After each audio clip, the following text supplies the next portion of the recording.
بسم اللہ الرحمن الرحیم۔ السلام علیکم۔ شاعر مشرق ڈاکٹر علامہ محمد اقبال رحمۃ اللہ علیہ لکھتے ہیں کہ برِ صغیر میں ایک حاجی شیر محمد نامی بزرگ پورے علاقے میں سرپنچ کے طور پر جانا جاتا تھا۔ یہ اس قدر دور اندیش تھا کہ 100 میں سے 95 لوگوں کے فیصلے بالکل درست کرتا تھا۔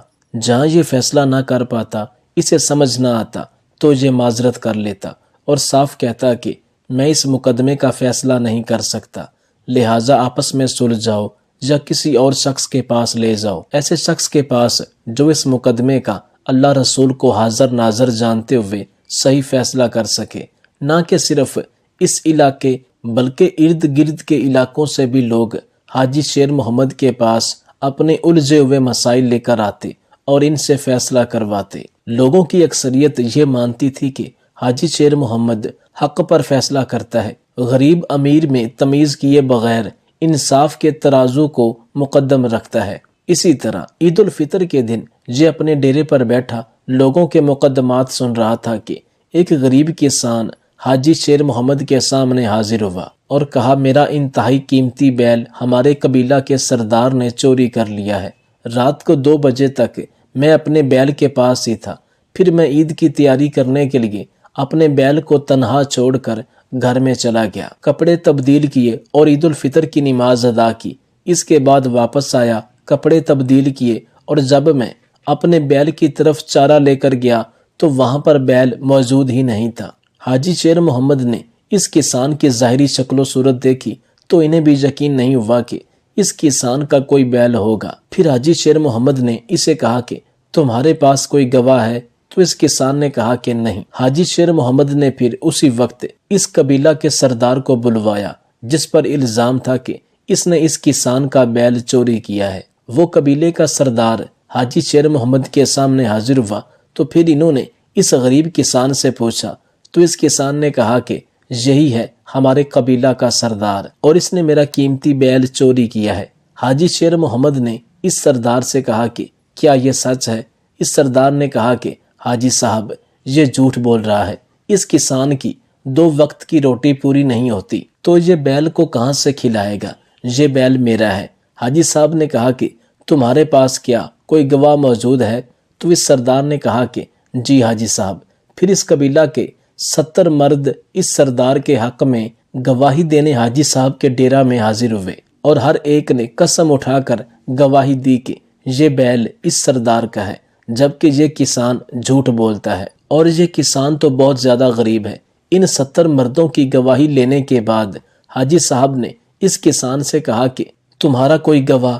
تو اس نے کہا کہ میرے پاس کوئی گواہ نہیں ہے سوائے میری اپنی ذات کے، لیکن خدا جانتا ہے کہ یہ بیل میرا ہے اور میں آپ کے پاس اسی لیے آیا ہوں کہ آپ حق سچ پر فیصلہ کرتے ہیں، ورنہ ہمارے علاقے میں بھی ایک سرپنچ ہے لیکن وہ ہمیشہ امیر لوگوں کا ساتھ دیتا ہے کیونکہ وہ لالچی ہے۔ حاجی شیر محمد صاحب نے دونوں فریقین کی باتیں سننے اور ان گواہان کی شہادت کے بعد کچھ دیر کے لیے خاموش ہو گئے۔ اتنے میں ظہر کی نماز کا وقت ہوا۔ یہ اور ڈیرے پر موجود بہت سے لوگوں نے بعض جماعت نماز ظہر ادا کی۔ اس کے بعد ڈیرہ پر واپس آئے اور پھر کسی سوچ میں ڈوبے ہوئے لگ رہے تھے۔ حاجی صاحب انصاف کے معاملے میں ہر وقت اللہ سے ڈرنے والے تھے۔ وہ جانتے تھے کہ ایک منصف کا کیا رتبہ ہوتا ہے اور اگر غلطی سے بھی کہیں غلط فیصلہ ہو گیا تو نہ صرف دنیا بلکہ آخرت میں بھی مجرم ٹھہروں گا اور دنیا و آخرت میں اس ناانصافی کا خمیازہ مجھے اور میری آنے والی نسل کو بھگتنا پڑے گا۔ خیر کافی دیر سوچ بچار کے بعد حاجی صاحب نے بھری عدالت میں دونوں فریقین کو مخاطب کرتے ہوئے کہا کہ سماعت مکمل ہو چکی ہے، لہٰذا فیصلہ آج نہیں بلکہ میں کل سناؤں گا۔ ہر کوئی حیران تھا کہ جب سماعت مکمل ہو گئی ہے، گواہان کی شہادتیں آ گئی ہیں تو فیصلہ آج سنانے میں کیا حرج تھا۔ خیر ہر کوئی اپنے اپنے گھروں کو واپس لوٹ گیا۔ اگلے دن حاجی صاحب بغیر کسی کو بتائے اکیلے اس قبیلہ میں جا پہنچے۔ وہاں پر اس قبیلے کے سردار کو بلایا گیا اور اس غریب کسان کو بھی بلوایا گیا۔ اس کے بعد حاجی صاحب نے کہا کہ وہ بیل حاضر کیا جائے۔ جب وہ بیل حاضر کیا گیا تو حاجی صاحب نے لوگوں کے ہجوم کے سامنے کہا کہ اس بیل کی رسی کو کھول دیا جائے، بیل کو بالکل آزاد چھوڑ دیا جائے۔ لوگوں نے ایسا ہی کیا۔ ابھی کچھ وقت ہی گزرا تھا کہ وہ بیل اس غریب کسان کی تھان میں جا بیٹھا۔ حاجی صاحب دوبارہ پھر اس بیل کو واپسی اسی جگہ پر لائے اور اس کے سامنے پہلے سردار کو کھڑا کیا، دوسری جانب کچھ فاصلے پر اس کسان کو کھڑا کیا۔ وہ بیل بار بار اس کسان کے پاس جاتا، جبکہ سردار کے بلانے اور پیار کرنے کے باوجود بھی ایک دفعہ بھی یہ بیل سردار کے پاس نہ تھا، بلکہ کسان کے پاس جاتا اور جا کر سر جھکا لیتا۔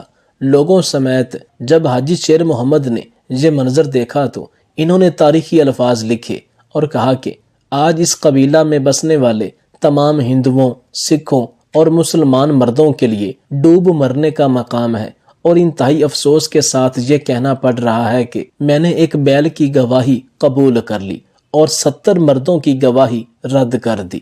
آج مجھے یہ بیل ان 70 اشرف المخلوقات سے زیادہ رتبے والا معلوم ہو رہا ہے، جبکہ یہ لوگ مجھے بے ضمیر اور اپنے اپنے مذاہب کے نام پر سیاہ دھبا اور داغ کی مانند دکھائی دے رہے ہیں، جنہیں اپنی آخرت کی کوئی پرواہ نہیں، صرف دنیاوی فائدے کے لیے یہ لوگ سردار کے لیے جھوٹی گواہی دے چکے ہیں، کیونکہ یہ بیل حق پر تھا اور یہ 70 آدمی جھوٹے تھے۔ یہ آج تاریخی لحاظ سے انسانیت کے لیے ایک سیاہ دن کے طور پر جانا جائے گا۔ آخر حاجی شیر محمد اپنی پوری عمر اس ڈیرہ پر لوگوں کے فیصلے کرتے گزار چکے تھے۔ حاجی شیر محمد نے ان 70 آدمیوں کو شرمندہ کرتے ہوئے پوچھا کہ تم لوگوں کو کیا مجبوری تھی کہ تم نے اپنے مذاہب کو پیچھے رکھتے ہوئے اس سردار کی خاطر جھوٹی گواہی دی؟ تو ان 70 جھوٹے مردوں نے کہا کہ ہمیں اپنے قبیلے کے سردار کا ڈر تھا، یہ ظالم ہے، اس نے اس غریب کسان کا بیل چوری کیا تھا، لیکن ہم جانتے تھے کیونکہ ہم اس کی رعایا ہیں، اور اگر ہم اس کسان کے خلاف گواہی نہیں دیں گے اور اس سردار کا ساتھ نہیں دیں گے تو یہ ہمیں ہمارے گھر سے بے گھر کر دے گا، کیونکہ ہم اسی کی جگہ پر، اسی کی زمین پر رعایا کے طور پر بیٹھے ہیں، یہ ہمیں نقصان پہنچائے گا۔ ان کی باتیں سننے کے بعد قاضی حاجی شیر محمد نے اس سردار کو شرمندہ کیا اور انہیں اپنے ڈیرہ سے نکال دیا، اور سردار اور کسان دونوں کو مخاطب کرتے ہوئے کہا کہ اگر یہ سردار تمہیں کسی بھی شکل میں کوئی نقصان پہنچائے تو میرے ڈیرے کے دروازے تمہارے لیے 24 گھنٹے کھلے ہیں، اور سردار کو خبردار کیا کہ میں تمہاری طرف سے اب کوئی شکایت نہ سنوں، ورنہ تمہاری اور میری ذاتی دشمنی بن جائے گی۔ اور وہ بیل اس غریب کسان کے حوالے کر دیا اور اعلانیہ کہا کہ جس کسی کو بھی اپنے قاضی، قبیلے کے سردار یا کسی بھی طاقتور شخص سے کوئی شکوہ شکایت ہو تو وہ میرے غریب خانہ اور ڈیرہ میں آئے۔ میرا یہ ڈیرہ اور میری ذات ہر وقت آپ لوگوں کے مسائل اور تکالیف جاننے کے لیے کھلا ہے، لیکن کسی ایک کے ڈر سے آپ کسی غریب کے خلاف نہ کھڑے ہوں، ورنہ انجام آپ کے سامنے ہے۔ جن 70 لوگوں نے اس سردار کے حق میں جھوٹی گواہی دی وہ اب کسی کو منہ دکھانے کے قابل نہیں رہے، اور آئندہ ساری زندگی ان کے چہرے پر یہ داغ سیاہ دھبے کی طرح اجاگر رہے گا۔ علامہ محمد اقبال رحمۃ اللہ علیہ لکھتے ہیں کہ حاجی شیر محمد بزرگ وہ قاضی تھے جو اس وقت سوائے اللہ رسول کے کسی سے نہیں ڈرتے تھے اور حق فیصلہ ڈنکے کی چوٹ پر کرتے تھے۔ 1916 میں جب ان کا انتقال ہوا تو پورا برِ صغیر ان کے جنازے میں شامل ہوا۔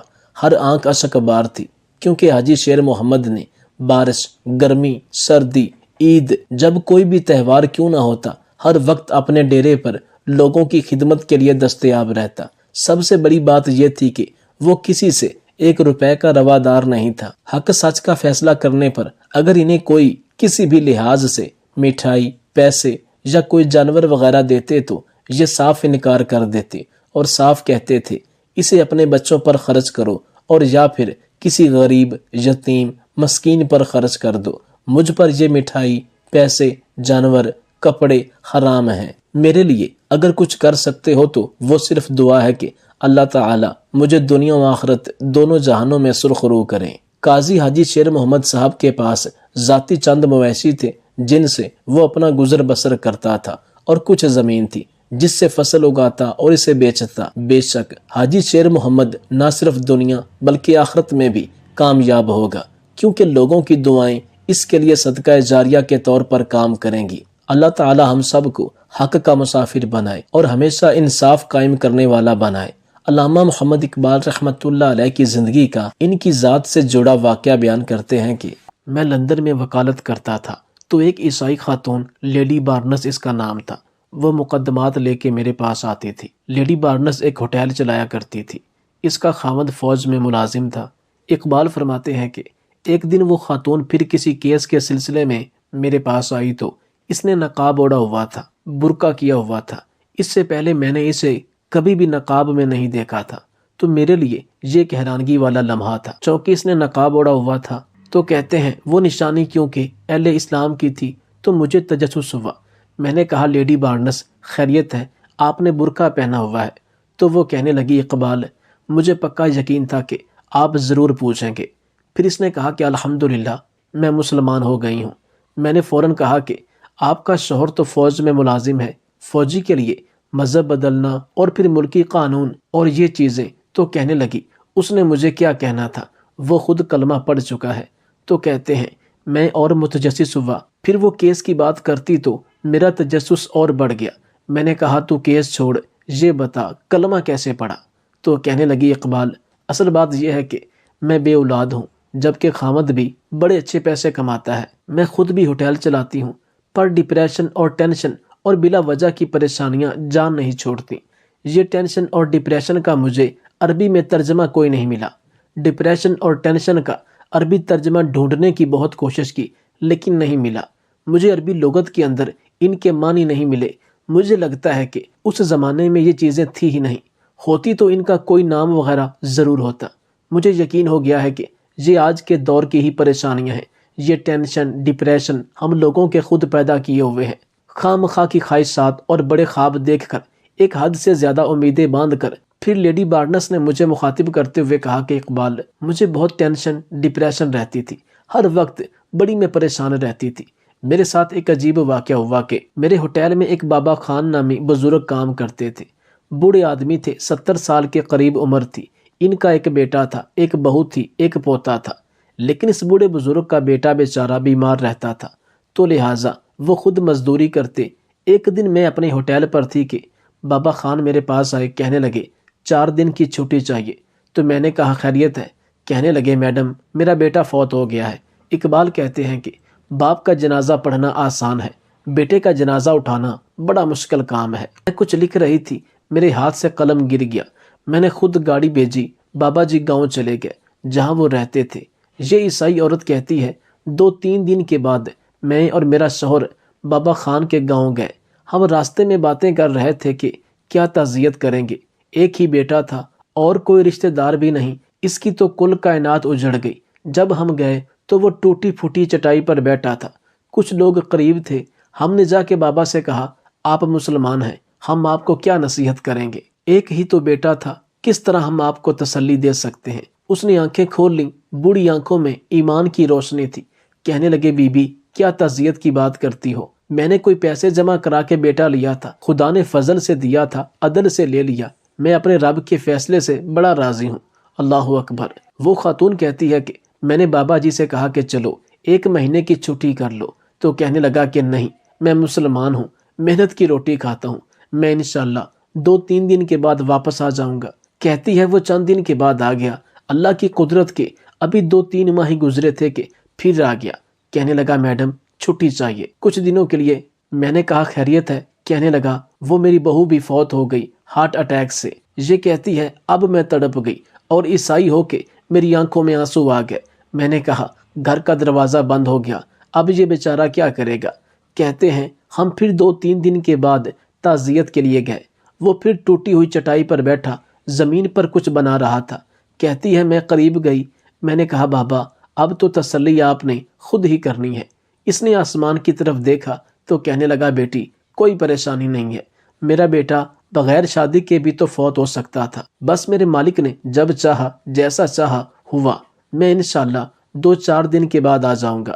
یہ میرا 4-5 سال کا پوتا ہے، اب یہ اسکول میں داخل ہوا ہے، میں ساتھ لے جاؤں گا، وہاں میرے ساتھ اوپر کوارٹر میں جہاں میں رہتا ہوں یہ بھی وہاں رہ لے گا۔ بابا جی واپس آ گیا۔ کبھی کبھی میں چھت پر کھڑے ہو کے دیکھتی کہ دادا گھوڑا بنا ہوا ہے، وہ سویرے سویرے اٹھتا، اسے سکول چھوڑ کے آتا، شام کو لے کے آتا، بہت پیار کرتا تھا۔ 3ری منزل پر ہم نے ایک کوارٹر دیا ہوا تھا، وہاں دادا پوتا رہتے اور یہ دادا اپنے پوتے کو بہت زیادہ خوش رکھتا، حتیٰ کہ اپنے پوتے کو اپنے ماں باپ کی کمی محسوس نہ ہونے دیتا۔ اس کی ہر چھوٹی موٹی خواہش کو پورا کرنے کی پوری کوشش کرتا، اور اس بچے کو ایک بزرگ نہیں بلکہ اپنا ایک چھوٹا سا دوست بچہ بن کے اس کے ساتھ رہتا تھا۔ ایک بار پوتا اوپر والی منزل پر کھیل رہا تھا کہ اس کا پیر پھسلا، وہ گردن کے بل زمین پر گرا۔ مجھے خبر ہوئی تو میں نے دوڑ کے ایمبولینس منگوائی۔ خون سے لتھڑے ہوئے اس بچے کو دادا نے اپنی گود میں رکھا، اور جب ہم ہسپتال کی طرف گئے تو اسرائیل پہلے آ گئے۔ اس نے دادا کی گود میں دم توڑ دیا، پھر اس نے اسے اپنے ہاتھوں سے غسل دیا، اور اس نے اپنے ہاتھوں سے قبر کھود دی۔ مٹی ڈالتے ہوئے کہنے لگا، انا للہ و انا الیہ راجعون۔ مٹی ڈال کے جب وہ واپس پلٹا تو میں اسے بازوؤں سے پکڑ کر اسے اپنے منہ کے قریب لائی، اور میں نے اسے کہا کہ بابا جی اب تو آپ ٹوٹ گئے ہوں گے، سب بکھر گیا ہے۔ تو اس نے ہاتھ جھاڑے اور آنسو جھٹک دیے۔ کہنے لگا، میڈم کیوں؟ میرے اندر کوئی عقیدہ نہیں، میں کوئی لاوارث ہوں، میرا کوئی رب نہیں، میں کیوں پریشان رہوں گا؟ میں تو پکا ہوا پھل ہوں۔ تھوڑے دن گزرنے کے بعد میں بھی قبر میں جاؤں گا، اور جب جنت میں جاؤں گا تو اللہ تعالیٰ میرے بیٹے سے بھی ملاقات کرائے گا، میرے پوتے سے بھی ملاقات کرائے گا۔ میں اپنے رب کی رضا پر بڑا راضی ہوں۔ وہ خاتون کہتی ہے، میرا اور میرے شوہر کا کلیجہ پھٹنے لگا۔ میں نے کہا، بابا یہ جذبہ کہاں سے ملتا ہے، یہ سکون کہاں سے آتا ہے؟ کہنے لگے، تم نے یہ سکون لینا ہے؟ میں نے کہا، ہاں، کون نہیں چاہے گا کہ دنیا اور آخرت دونوں میں سکون ہی سکون ہو؟ تو بابا خان کہنے لگا، آپ لوگ بھی میرے نبی صلی اللہ علیہ وسلم کا کلمہ پڑھ لو، اللہ تجھے سکون عطا کرے گا۔ پھر میں نے یعنی لیڈی بارنس اور اس کے شوہر نے بھی کلمہ پڑھ لیا۔ ڈاکٹر علامہ اقبال رحمۃ اللہ علیہ فرماتے ہیں کہ میں نے لیڈی بارنس سے کہا کہ بے شک آپ نے دنیا و آخرت دونوں جہانوں کا سکون حاصل کر لیا۔ یہ کلمہ واحد وہ کلمہ ہے کہ جس سے نہ صرف دنیا بلکہ آخرت بھی سنورتی ہے، مرنے کے بعد کی زندگی بھی نکھر جاتی ہے، اور انشاءاللہ اللہ آپ کو اور آپ کے شوہر کو اس کلمہ کے اوپر مرتے دم تک قائم رکھے، اور اس کے احکامات کے مطابق زندگی گزارنے کی توفیق عطا فرمائے۔ انشاءاللہ آپ دنیا اور آخرت میں سرخرو ہوں گی۔ پھر یہ میاں بیوی پکے سچے مسلمان ہو گئے، اور اپنی باقی کی زندگی دائرہ اسلام میں رہ کر اللہ محمد کے بتائے ہوئے طور طریقے پر گزاری، اور حتیٰ کہ ان کی آنے والی نسل بھی مسلمان رہی۔ یہ تھی ایک مسلمان کی شان۔ مسلمان کہلانا اور بننا آسان سا محسوس ہوتا ہے، لیکن حق اور سچ پر چلنے والا سچا مسلمان بننا مشکل کام ہے۔ صرف کلمہ پڑھ لینے سے آپ نام کے تو مسلمان ہو جاتے ہیں، لیکن اپنے عمل سے دنیا کو مسلمان بن کر دکھانا ہی اصل مسلمان ہونے کا حق اور فریضہ اول ہے۔